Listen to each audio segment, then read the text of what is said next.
Bonjour à toutes et à tous. Peut-on améliorer ses tirs en égalisant le trou des vents? Alors cette vidéo fait suite à celle sur le fraisage des puits d'amorce. Pour rappel, le trou des vents, on parle de cette zone.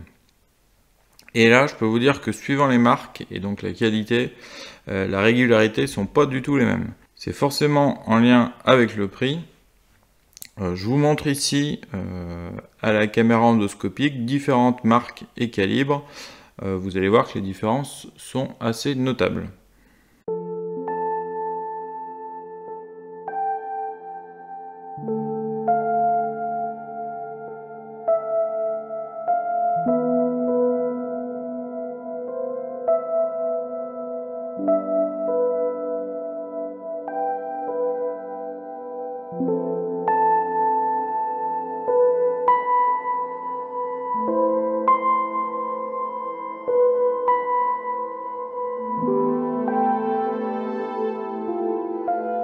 Donc pour avoir des trous des vents plus réguliers et remédier à ça, vous pouvez réaliser cette opération avec un outil spécial.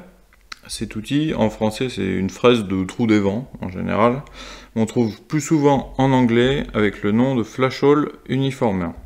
Donc vous allez avoir différentes marques là-dessus, notamment du Lyman ou du Reading.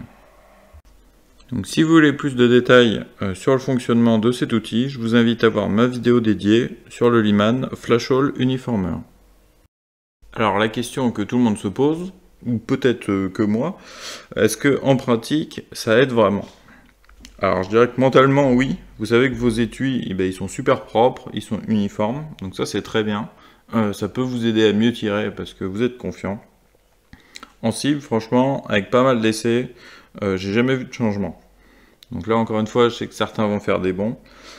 Effectivement, ça aide d'uniformiser, mais encore une fois, c'est dérisoire à côté de tous les éléments qui vont prendre place lors de vos tirs, et notamment avec les différences de volume dans les étuis.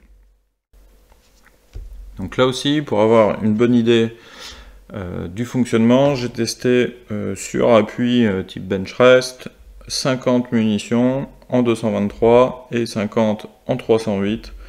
Donc avec les mêmes étuis, même poudre, même balle, même quantité.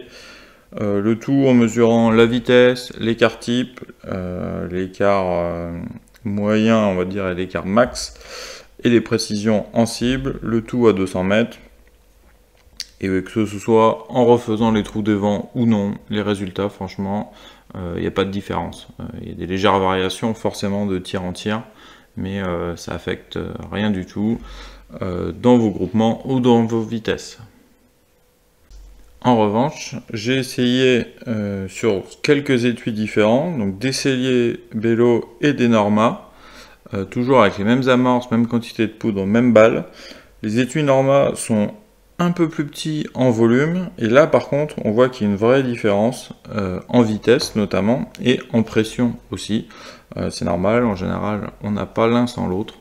Donc voilà, faites plutôt attention au volume de vos étuis, à leur régularité, que d'aller chercher des petits détails dans l'amélioration des petits trous, des vents ou du culot. Donc si jamais vous avez des étuis bas de gamme, ça peut aider vraiment à les remettre propres et uniformes. Je pense notamment à ceux qui vont recharger des calibres un peu plus rares. Par exemple, vous avez des étuis PPU dans ce calibre. Vous allez passer un coup de fraise dans ce trou des vents, ça va le remettre bien rond, bien uniforme, et ça peut améliorer la qualité de vos étuis. En tout cas, vous savez, c'est une opération, vous le faites une fois, vous êtes tranquille. Vous avez des étuis beaux, de meilleure qualité, et vous êtes paré pour tirer. Dans ce cas-là, ça peut être utile, mais ne vous attendez pas à faire des miracles dans vos cartons.